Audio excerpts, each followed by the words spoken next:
everyone. Hi there. We are live at 5. Another live at 5. The last live at 5 in August. I'm sad. I'm sad because that means that the summer is over. Although I love the fall. I'm from New England and I love the fall. We have a great September, great October, and I love it. So summer is my favorite, and the fall, actually the fall could be my favorite too. I'm not really sure. So what I usually do on these lives is I wait a couple minutes for people to come on. We had a lot of people that wanted to jump on. I think we had like 26 people that were interested. So when you're coming on, I see some viewers popping on now. When you're coming on, I always like to say, see who's on. So just kind of wave, say hi. If you're new to the group, tell me where you're from. There's people all over United States. There's people in Canada joining us, people in England sometimes too. So I like to get to know everyone that's coming on. Fall, here we come. Do you like the fall? Although it's probably warm where you are for a while. I mean, right now, I think like right now it's like 80s up here. Hey Belinda, hi Belinda, I just talked to you and met you and your parents. And your mom was shy, she didn't want to come on camera. So cute. So we'll just kind of wait like a couple minutes. I can see 4. I can see 4 people. Hey Ashley, how are you, girl? Tonight's topic was very popular, and I actually, your mom, I actually was nervous about writing it because I didn't know how you guys were going to respond to it. Because it's kind of a sensitive subject. Hey Caitlin, how are you? Caitlin's brand new in the group program. Congratulations for having the courage to invest in yourself and come in. Hi Anita. Hey girl. Hey, how are you, Anita? Caitlin's brand new. Candace, brand new. Yay! Candace from Indiana. She's brand new, so let's congratulate Candace for investing in herself and not having the poverty mindset and just saying, F it, I'm gonna do it. That's what this is about tonight. That's what this is about. So we can get started. You guys kind of all know me. A lot of people watch this on a replay. So I always do an intro. For those of you that don't know me, my name is Cheryl Hazer. I'm a cleaning business coach. I'm also an active maid service owner. My company is called Made Bright. I'm out of Boston, Massachusetts, up here in the north. I help cleaning business owners scale their businesses, drop ugly habits, and pick up healthy ones to get people off their butts and get them moving into the world of result-producing activities, which is what I pride myself on, is what I like to help people with. I don't believe in the fluff. I believe in telling it like it is and getting people to do things. They're actually going to make your business grow. So I took my own business from zero. I started it myself. I'm the founder, upwards to 700K and growing, doing the right result producing activities. You can be doing a lot of busy work and it's not going to make you money. So I teach you how to do the right result producing activities that are going to give you amazing results. You can search through the sisters community and check out some testimonials. There's some videos. I'm posting more. I'm doing a midway success check-in, so people that are halfway through the program, so you can see what it's like working with me, what results they're getting and the experiences they're having. I feel that's super important because there's a lot of things you can do out there. There's a lot of courses, there's a lot of coaches and stuff like that. So I like to just sort of rip the Band-Aid off and be like, here's what you get with me. This is what's going to happen. Obviously if you do the work. If you're not going to do the work, nothing's going to happen. But if you are going to do the work, a lot is going to happen in a good way. So today's training may be a big eye-opener, may not be a big eye-opener for some of you. So you might discover the true reason why your cleaning business hasn't scaled the way that you want it to, and why you're constantly running into issues that you cannot fix, okay?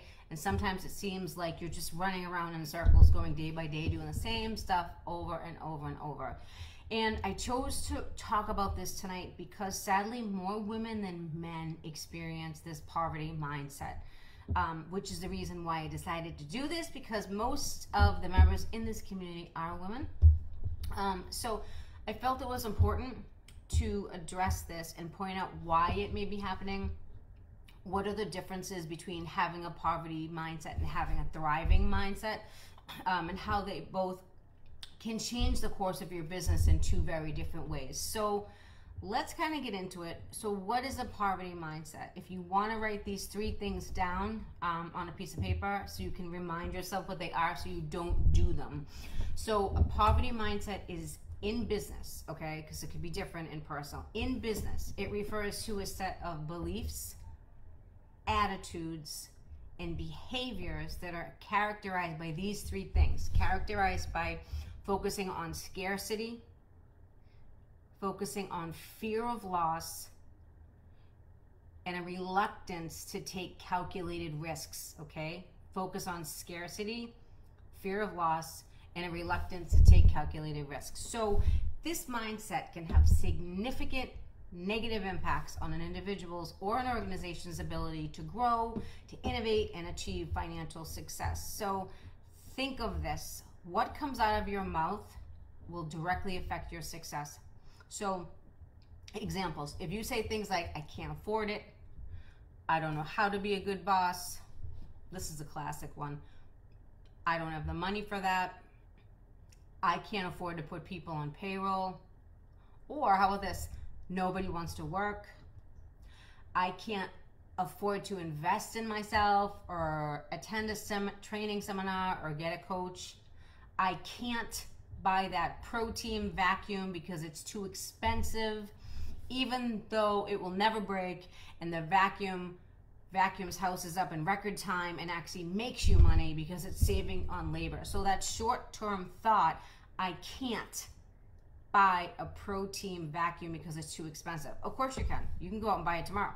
You're mentally stopping yourself from doing things that could actually make you more money. So it's one thing to make wise, educated decisions about what to buy in your finances, but it's another thing to be so cheap that your products end up breaking, so you have to keep buying more of the same thing, okay? So you all aspire, or either you do have or you aspire to have professional cleaning companies. You need to act like a professional, you need to buy professional products, and you need to knock off the cheap, right? Is this making sense? So, or you put things off, right? Ladies, you say, oh, I'm gonna buy protein vacuums in January. I'll have the money then. I'll do it in January. Well, guess what? They never get done. So I've done it, right? I've been a victim of this too myself, right? Until I realized what the heck I was doing. You've done it. How many here have spoken that language? Anything that I said above, how many here have said something like that? Put it in the chat. I love the chat. Get to see what people are thinking. Put it in the chat. How many of you have said things like that to yourself before? Or you say, when my business is thriving, I will do this thing or I will do that thing. So you have to realize that if you don't invest in yourself, in your business won't grow. That's just the bottom line. You're going to put it off. You're going to put it off 6 months. You're going to put it off 2 years. You're going to put it off 5 years. You're going to put it off 15 years until you're ready to retire, and you don't know how to retire because you haven't learned how to hire someone and you're still in the field cleaning. This is making sense. This is real life shit that may sting a little bit. So your business is like a plant, okay? It's a living thing. It needs food, it needs water, it needs sunlight to grow, and if you keep taking from it and don't give it the nutrients it needs to grow, what happens to a plant? The plant will die on you. The same thing can happen with your business if you don't invest in it and don't give it good things and take care of it. You have to take care of it. It has to be in the sun. It has to thrive, okay? So your business will never thrive if you don't give it the chance to thrive, right? If you don't take a risk to try something new, right? To go out and hire, a bunch of people and fail miserably. You have to take that chance. You have to try. So this comes from something called a scarcity mentality, okay? So those with the poverty mindset often focus on what they lack, okay, instead of what they actually have. So they view resources or they view opportunities and potential success as limited things, okay, that lead to fear, right? Fear of running out of these things, an example, I'm afraid to raise my prices for fear that my clients will get mad and cancel my services. You're fearing that they're going to cancel. Guess what? If 1 or 2 people go out and cancel, go out and get 2 more to replace them. You'll wake up the next morning and be like, well, that problem was solved, right? You just got 2 more to replace them. How many of you have said this to yourself? I'm afraid to raise my prices because I don't want my clients to get mad and cancel service. That's a big one. I hear this all the time. Anita, I have a tendency to kill plants. I kill plants, but I don't kill businesses. I help grow businesses. It's different. Hi, Victoria. Did everyone see Victoria's midway success check-in on the page? Should congratulate her. She's come a long way. She's kicking ass. Hi, Olivia. Olivia, I'm glad you're safe. Olivia's down in Florida. Okay, so that's an example. It's a scarcity mentality, right? You're fearing losing something, and you're not thinking long term. You're thinking short term. So if you thought instead, I want high paying clients, so I'm going to raise the bar on the value of what I deliver for services or improve my sales packaging, something you bring to the house, you can attract those clients that are willing to pay higher prices. So these tire kickers and lowballers, these houses that you're doing for $90, $100, you're going to go replace them with $175, $185, $225 clients, okay? If you create value. People will pay for value. I say it all the time, okay? So here's the thing about women. Women are caretakers by nature. We take care of our kids. We take care of our husbands. We take care of our aging parents, our neighbors. That's what we're wired to do as women. So when it comes to thriving and investing in ourselves, or just taking time to do something for ourselves, you feel guilty. And then you say something like, oh, well, I can't invest in that amount of money, whatever amount it is, okay, because the money has to go to other things. Well, if you have a business as a woman, you have to allocate a certain amount of money to your business. You have to invest in your business to make it grow, whether it's having a training system, whether it's having new equipment, whether it's, buying leads or, anything like that. You have to invest to make it grow. So I'm not talking about putting your family at risk or anything in danger, okay? If there's something serious going on, your family comes first. But more important, right? We say this kind of language to ourselves as women all the time. All the time. Think about how many times you've said that to yourself about everything, not even business, about everything. Even over $300. You're just like, I can't do that. I can't do that. We live in this like martyr society where, as if you take a man, and no disrespect, if you take a man will invest in his business like that. Won't even think twice about it, right? Well, why do we sacrifice? So I used to be like this when I was a single parent. I was a single parent for 12 years. I was an extreme couponer. I tell this story. I was sort of like one of those people you see on TV, right? So I had to do everything I needed to do to put food on the table. So I learned how to do that skill, how to extreme coupon. It was fun, but it was super time consuming. I don't advise it. Learn how to make money. Don't learn how to coupon. Learn how to make money, okay? Couponing is a scarcity mentality. Learning how to make money is a thriving mentality. 2 separate things. So I was getting houses on the side, and I realized that the amount of time it was taking me to do all the work with the extreme couponing, what it required, I could just go out and get another client or 2 and actually pay money for the food instead of wasting time clipping coupons. So that's the difference. This is a direct example of a scarcity mindset. I had it because I was scared of how I was going to put food on the table, right, and raise my son, right, because even though I was getting child support, we all know child support isn't enough.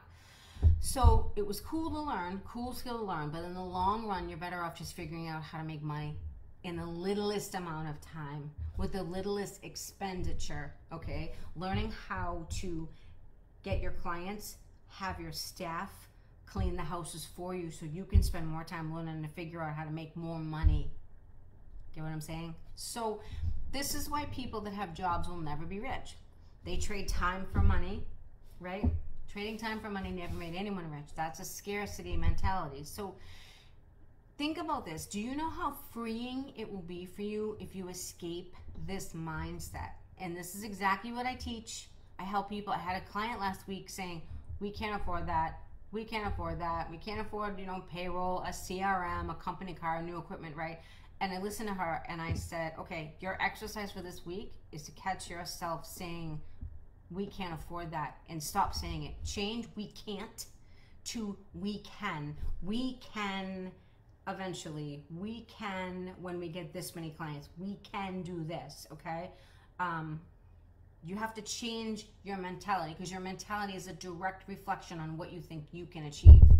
So I'm working with her, and it's working, to break her scarcity mentality. So she needs to understand she needs to invest in her own company, right? She's an amazing human. She's phenomenal with clients. She's phenomenal with marketing. And I'm truly, truly honored to have her as a client, because she's awesome, but struggles with the scarcity mentality. So we're making small changes. We don't do anything crazy, right? But over time, those small changes turn into big changes for her business. And she's going to look back and she's going to be like, wow, we accomplished so much, and realize that every baby step you take, right, gave this woman a courage to take another step and another step. So making decisions and calculated risks become easier. And before she knows it, she's going to be on top. So another example, I wish I could go on vacation like that cleaning owner can, but I have to clean this week because I have to supervise my cleaners because they don't do the job like I can. Who has said that? Now I need a show of hands for this one. Who has said that? Who has said that? I have to clean. I can't take a vacation because I need to supervise my cleaners because they don't do the job like I can. Who does that? Who said that? Fee today. My nephew staying there for 6 months. I'm reading your post, Anita. To clean an extra bathroom. The client said no. Okay. I did have the mindset, but we have raised prices. You did lose some. You might. It's okay, but you gained more high-paying clients after. This is a real thing. Yeah, it's totally a real thing. I'm just like you guys. I've just figured it out. All right? I'm just a lot of trial and error, a lot of time wasted. I figured it out. So, getting back to that, a lot of people have said that.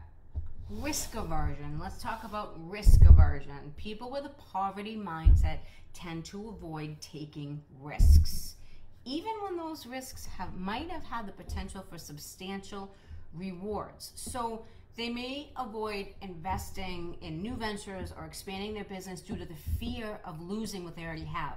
Okay, so an example of this would be like replacing yourself in the field with staff so you don't have to clean anymore. That's a great thing to do, okay?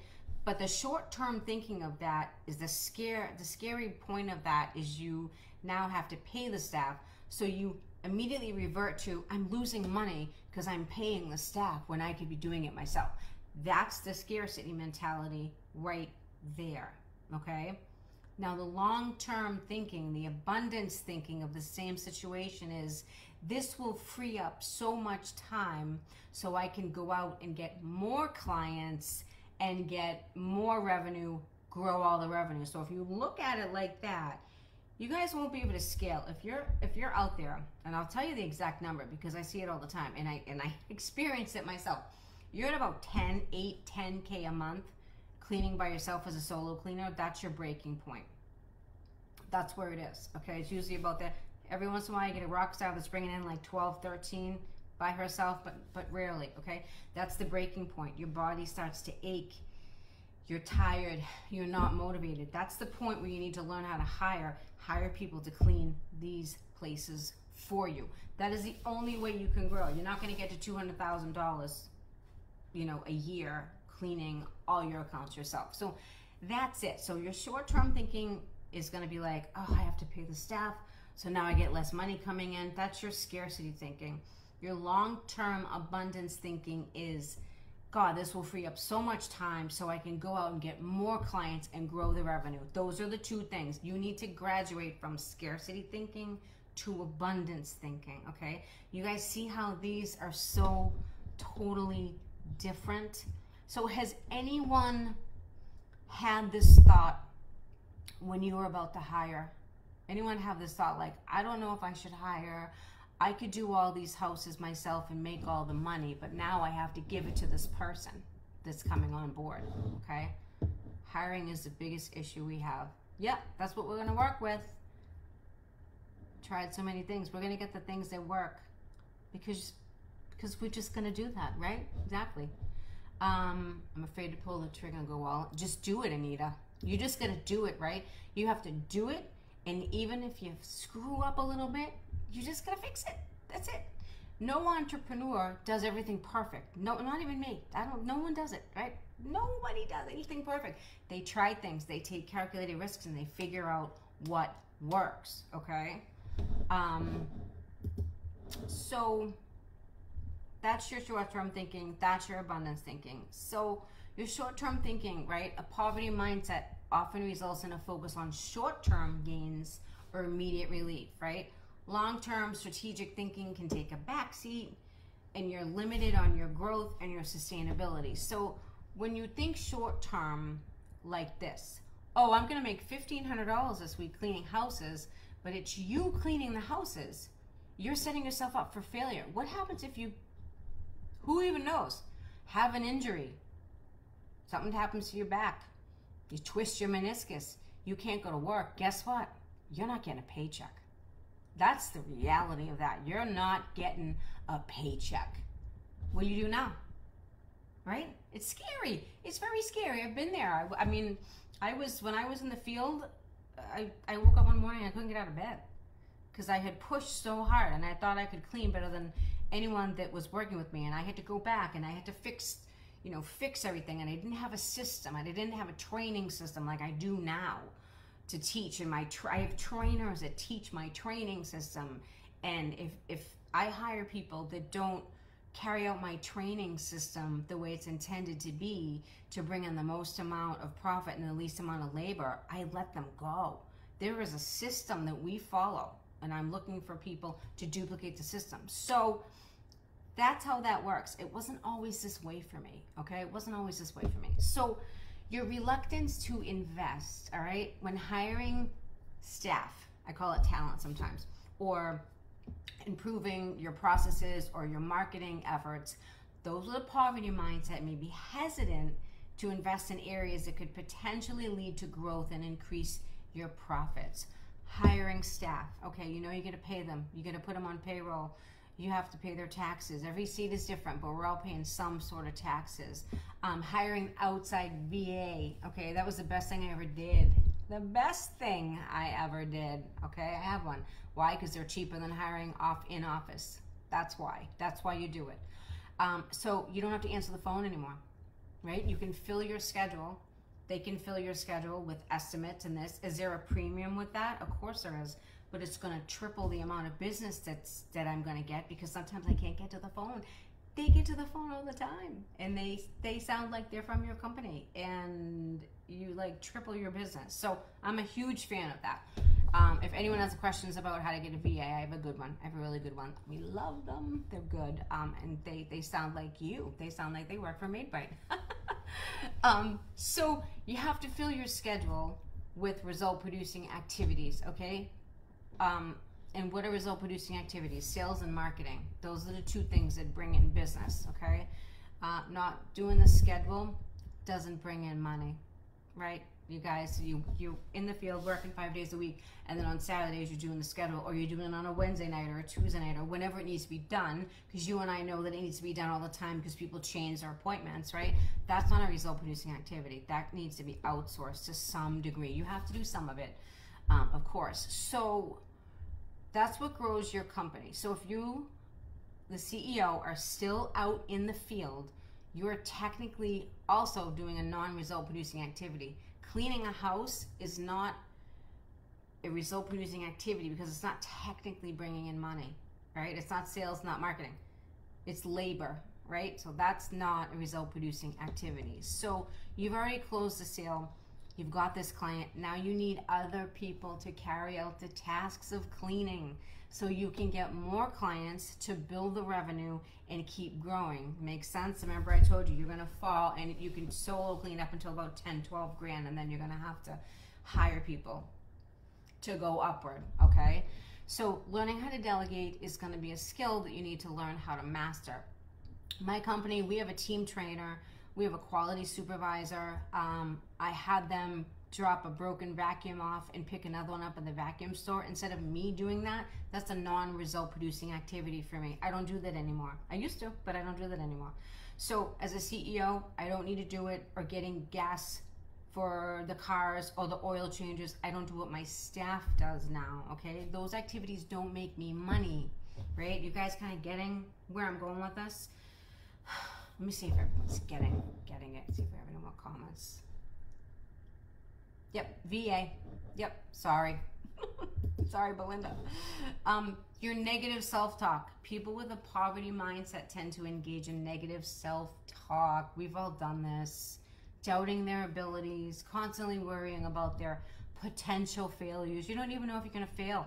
You're just worried about something that hasn't even happened yet, right? So this can impact your confidence, your decision-making abilities. Okay, watch how you talk to yourself. Your brain is interesting because it's going to believe whatever you tell it to believe, right? So if you say, oh, I can't train the new staff to clean the way I want them to clean, then guess what? You're stuck in the field cleaning. You have to train the way you think first to actually carry out the execution of the task at hand, okay? So why can't you work on developing a good training system and figure out how to train people correctly, right? Then you can replace yourself in the field. You all can do that. You all can do that. You just need patience and time and the right system in place, right? It's all about your belief system. It starts here first. It doesn't start out there. It starts here, okay? It's all in the way you frame that specific thought in your brain. So me, I always think of ways that I can delegate other stuff to my staff so I can free up time for myself to do what? To do result producing activities that make more money, to do more marketing, to create a new stream of income, to go on more estimates, to pick up more clients, okay? I only spend my time doing sales and marketing in my company because I've trained everyone else to do everything else. This took time. It didn't happen overnight, but I did it. I have team leaders, I have team trainers, I have quality supervisors, I have a part-time office manager and a VA. The part-time office manager works remotely from home, which allows me to keep focusing on sales, which makes the company grow, okay? So another thing that happens is people with a poverty mindset have something they call resistance to change. So change is often essential for adapting to your dynamic business environment. So a poverty mindset can lead to resistance, right? They resist the change due to the perceived risks and uncertainties associated with it. So some people hate change, and this has to change to be able to grow. Me, I love change because I know when change happens, things are going to happen, okay? I've never been afraid of change. I don't know. I've been lucky. My mother took me in the gym when I was 15 years old into, like weight training and stuff. I swear I think that did it. But I've always welcomed change in my life. I tend to always look on the bright side and not on the downside of things. That glass is half full mindset, like that's me. Who here doesn't like change? Who here hates change? Who is brave enough to say they hate change? Anyone here afraid to hate? Anyone hate change? I'd like to know. Who hates change? Show of hands. Show of hands. Another thing that people with a poverty mindset do is they compare themselves to others, right? They compare themselves. They have envy. So people with a poverty mindset may consistently compare themselves to others and feel envious of their success rather than using their successes as inspiration or motivation. So did you ever feel jealous? Like it's a sucky feeling, right? I know. Or you think, oh, I'll never have the life she has. Well, guess what? You won't if you keep telling yourself that. That's the thing, right? So it's all in the way of your thoughts. Your thoughts determine your outcome. There's no way around this, right? There's no way around this. Your thoughts determine your outcome. So let's talk about, and if you guys want to grab a pen, piece of paper, what you can do to actually break free of this mindset that's holding you back, because this is going to be really important. My phone ringing, right? Hold on. should have put that away. I'm sorry. It rings on my computer. So, what can you do to break free of this mindset? First thing you can do, the first thing that I do, is you need to visualize success. Okay? Spend the time, your time, even if it's like in the morning, you know, before you head out or whatever, spend some time visualizing your success and your abundance, right? So visualization is huge, and it can help rewire your brain and your negative thoughts and reinforce positive thought patterns. So what does this look like? So the first thing you need to do is you need to start talking in an abundance mentality. So phrases like, I have so much to offer, or I bring this to the table. Like name a couple of your strengths that you know you're good at and say, I bring this to the table. I'm great at sales. I'm great at marketing. I'm great at customer service. I'm great at building relationships, right? Any client that gets on my schedule is lucky, right? Think of it like that. So instead of you having a scarcity mindset that you're not going to have enough clients, flip it in your brain and say, any client that gets on our schedule is lucky that they're in our community, that we're cleaning their home, right? Seriously, any staff that gets to join our team will prosper from such a fine position. Okay, so change that from your scarcity desperation hire to mentally attracting the right people to come to your company. Okay, or something like, I know it's just a matter of time until I have the cleaning business of my dreams where I don't need to clean anymore. Okay, I can spend more time with my family and have a great life. Start thinking like that, because if the first thing to change is you have to start thinking like that, and then the second thing is actually getting off your butt and executing it and doing the activities that you need to do to get there, right? So start today on rephrasing what you say. Like, even if you make a list of these things, put them on a piece of paper, like recite them until your thought process starts to change. And I guarantee you, do this after a while, it's going to change. It totally will change. So the next thing you want to do is you want to take action. I know action is scary, but you want to take action consistently. What is this going to do? This is going to help you break free from your analysis paralysis, which I know all of you have struggled with. I've struggled with it before too, before I could break through it, right? So you take small actions every single day. That's how you do it. If you take smaller actions, like you learn how to write a great hiring ad, which is one of the things I teach in my program, you master that, you tweak it along the way if it needs tweaking, then get that right and move on to the next goal. Now it looked like a mountain before you started it. Now you've just smashed through it and you figured it out. Now you know how to write good ads. Perfect. What's next, right?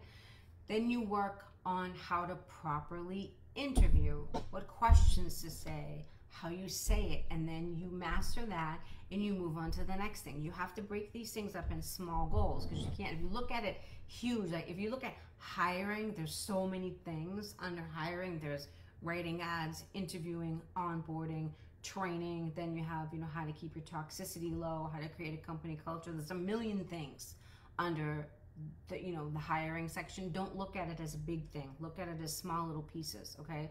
So you got to break down the goals into smaller goals, okay? Smaller pieces, and then you have to conquer them. So what happens when you do this is you tackle one thing at a time, and as you're doing that, you're gaining confidence from it, right? Then you set another goal, and then you tackle that goal, right? And it might be a tad bit bigger. And then you keep repeating the cycle, and before you know it, you have tackled a whole bunch of smaller goals to hit that big goal. Now you have 6 staff that loves their job and they're on your team. That's how that works. It doesn't happen overnight. You have to take the small steps. You have to go through the muck a little bit, right? You got to walk through the mud a little bit and figure it out. And you have to just keep going and don't let it stop you. So the key is to implement these strategies, as you're doing it. You're learning these strategies as you're doing it. It's one thing to learn a bunch of information, but if you don't actually apply it, you've just wasted your time. So that's where the execution of actions comes in. So you have to execute on the things you learned to get the results you're wanting. Dreaming doesn't do it. It doesn't do it. You have to take action. Even if it scares the crap out of you, you have to take action and you have to do it, right? Michael Jordan, you miss 100% of the shots you don't take. That's it, right? You are stopping you from getting where you need to go. Me and stopping me, all of us, as you know, not just like you per se, but like we will stop ourselves from growing and actually hitting the goals that we want to hit, right? So the key is to implement these strategies and learn how to do them, okay? Number 3, you have to embrace the risk and change. You have to embrace that it's going to be risky and you're going to do it anyways. That's how you break through this. You're not ever going to go around it. You got to go through the mountain, right? You got to embrace the risk, right? I'm not talking about crazy risks like going to the casino and putting a bunch of money down on blackjack. I'm talking about calculated risks that will make your business grow, okay? Calculated risks that are going to change your business how you know it. You need to take that risk. And it's going to make you feel excited and it's going to make you feel uncomfortable at the same time. If you get both of those feelings, do it. Because that's what you're looking for, all right? That's what you're looking for. That feeling that gives you butterflies and scares the crap out of you at the same time. That is the feeling that you were looking for. I guarantee you every single leader at one point or another has been scared to take a shot at something. But they felt that fear and they did it anyways. And then they come out on the other side and they're like, oh my God, that wasn't so bad. I don't know why I was so afraid of that. We make stuff up in our head, right? And so if you do that, then the next time it gives you a confidence boost to try something else that scares the crap out of you that will help your business grow. And then you just start making these steps towards more positive actions, because embracing this change is crucial to growing your cleaning business. It's crucial to growing your cleaning business. You can't grow without it. So let's take hiring as an example. You're getting ready to hire your first employee, like your first real employee now. Not a family member, not a friend, a real one, a total stranger. You don't know this person from Adam, right? So you get all nervous opening an account on Indeed, okay? But once you do it, you're like, okay, that wasn't that bad, right? Now you've just gotten over the hurdle of that. But now you have no idea how to write the ad or what to say. So now you need to learn the skill on how to write that next piece, how to write a good hiring ad to attract the right kind of people that you want to have in your business. Okay, this is the next thing. So let's talk about the risk here in this situation. The risk is you could completely hire an absolute nightmare that is a crappy cleaner and a toxic employee. That's worst case scenario, okay? What happens if that happens? You fire them, get rid of them. It's as simple as that, right? Now, what's the possible reward? You hire someone that is an excellent cleaner and you position, and like the position is just what you're looking for. Like the person's like too super psyched to come into your company because they like a physical job, right? They can't sit at an office, they can't work a sedentary job. So they start cleaning some of the clients' houses for you and it frees up your time so you can do other activities like look for more clients and bring more money, right? That's the possible reward. You're either gonna get a nightmare, you're gonna get an person that's gonna take you a couple months to train, or you're gonna get a rock star. But you have to do it. You have to take that chance, okay? Are you gonna get it right every time? Totally not. You're not gonna get it right every time. But if you hire someone that isn't the right fit, you just go back to the drawing board and you hire someone else, okay? Where the bottleneck is getting stuck from a couple of bad experiences and stopping to continue to hire.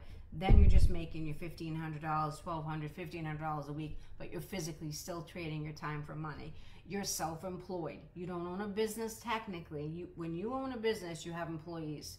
When you clean houses for yourself, you're self-employed. And then there's a person that works for someone else. So there's 3 types, okay? So the reward is greater than the risk. The possible reward here is greater than the risk, and you have to take it. You have to take it, right? But things don't happen overnight. They're not going to be perfect all the time.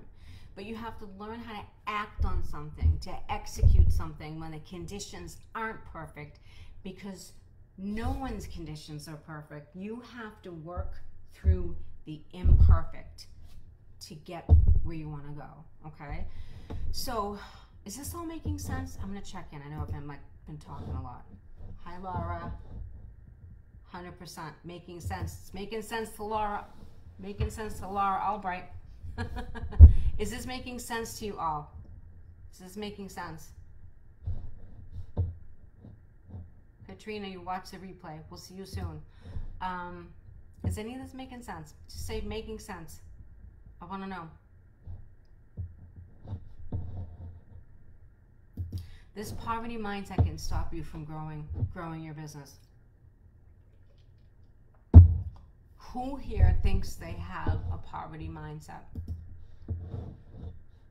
Making 1,000% sense, Belinda. Yep. Making so much sense, Anita. I'll chat anytime you're ready, girl. Hi, Olivia. So much sense. Okay, I just want to make sure you guys are understanding. I had a lot of coffee today, so I'm a little wired up. I'm a little fired up. So, and I'm wearing red, so I'm a little fired up. So, if you think you have a poverty mindset, we should chat. I've helped a ton of clients overcome this. I'm doing it. I've done it in the past. I'm currently doing it now. I can help you as well. My mission is to help as many cleaning business owners as I can break through this mental ceiling of disbelief, right? Because that's what it is. You're not believing in yourself. You're not believing you can do it, right? You have a scarcity mentality. I want to teach you how you can learn how to become a thriving, successful cleaning business owner with a full staff, so you can have the time freedom you are so deserving of, because everyone on this call is so deserving of this. The freedom it brings when you no longer have to wake up every day and go clean your clients' homes is huge. It's like nothing you'll experience. It's like nothing you'll experience. I hear it from my clients. So most of my clients that I start working with are usually in the field at some capacity, either 5 days, 6 days, or 3 days, or whatever. When we get them out of the field, the first thing they say is, oh my God, I don't want to go back in the field and clean. It is the most freeing feeling in the world, and you're all deserving of it. You're all deserving of this, okay? So please reach out to me. I am here for you. I am 100% here for you. But if you think you have a poverty mindset, definitely we should chat. Type chat there. I'll reach out. I hope this was helpful. Feel free to watch it again on the replay. Like I said, I was nervous about talking about this because I wasn't sure how people were going to perceive it. But, you know, ladies, like as women, we just have this mindset, and it's hard to break free from it sometimes. So that's what I'm here from. That's what I'm here for, rather, to help you break free from this, because I want you all to scale. I want you all to get out of the field. I want you all to run your businesses and get out of the field. So I hope this helped, ladies. We went a little over tonight, 45 minutes. I talked a lot today. You're welcome, Laura. You're welcome. I hope you all have a good evening. I will see you next Wednesday. All right, take care.